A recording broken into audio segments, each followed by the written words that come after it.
Pleasure in later years, sensuality, desire and the art of elderescence. Chapter 1.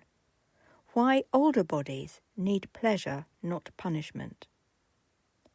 For much of adult life, the body is treated as a project, something to be improved, corrected, disciplined into compliance.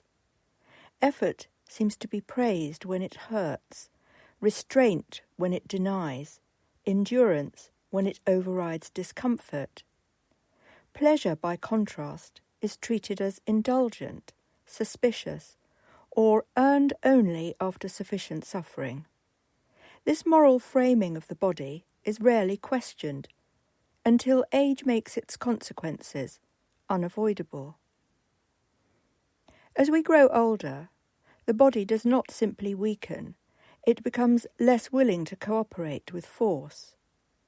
What once responded to pressure now responds to tone.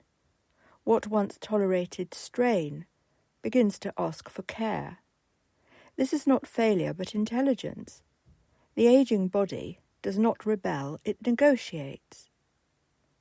Punishment stops working because the nervous system changes. Recovery slows, tolerance narrows, and the cost of stress becomes cumulative. Pain no longer teaches strength, it teaches avoidance. When movement is framed as obligation or correction, the body withdraws, quietly but decisively.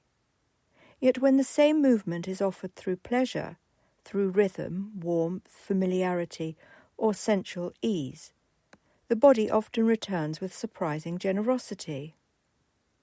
Pleasure is not the opposite of discipline. It is a form of regulation.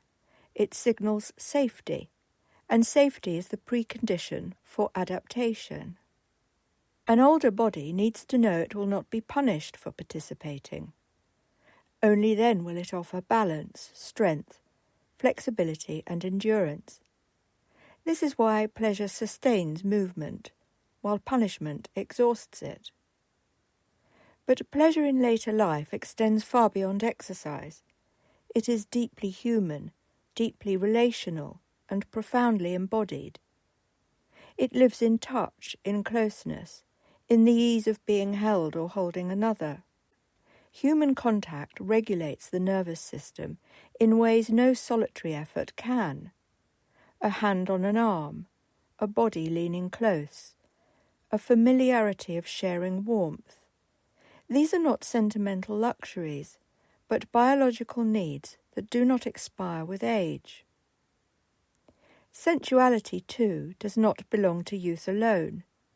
Desire does not vanish. It changes texture. It may become slower, subtler, less performative, but it remains an essential source of vitality. To deny sexuality in later life is to deny a core aspect of embodied identity. Pleasure here is not about conquest or spectacle, but about presence, being seen, being felt, being desired, without urgency or demand. Food, likewise, becomes more than fuel. Appetite in later life is often a site of memory, comfort and ritual. A carefully prepared meal, familiar flavours, the satisfaction of eating well, these pleasures ground the body in continuity. A small glass of wine or a brandy taken slowly is not excess, it is ceremony. It marks time, rewards the day, and affirms that life is still to be savoured. Love in all its many forms become quieter but deeper. Older bodies respond to affection more readily than to instruction. They soften under kindness and resist under command. Companionship, shared silence, laughter, routine. These create conditions in which the body feels permitted to relax. And relaxation, far from weakness, is where healing and strength quietly begin. The great misunderstanding of aging is the belief that dignity lies in denial. In truth, dignity lies in pleasure that is chosen, meaningful, and attuned to the body's changing language. The aging body does not ask for intensity, it asks for sincerity. It wants to be met where it is, not dragged towards an ideal that it no longer fits. Punishment fractures the relationship between body and self. Pleasure restores it. Through pleasure, the body learns that it is still welcome, still worthy of care, still capable of joy. This restoration is not indulgence.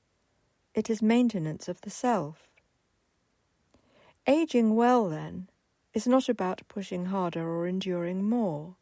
It is about listening closely, responding gently, and allowing pleasure to guide what remains possible. Strength does not disappear when we stop punishing the body. It returns in a different form, slower, wiser, and far more sustainable. And perhaps, most importantly, pleasure keeps the desire to participate in life alive. It invites the body back into relationship, with itself, with others, with the world. That invitation, once withdrawn, is difficult to restore, but when honoured, it carries us forward with grace.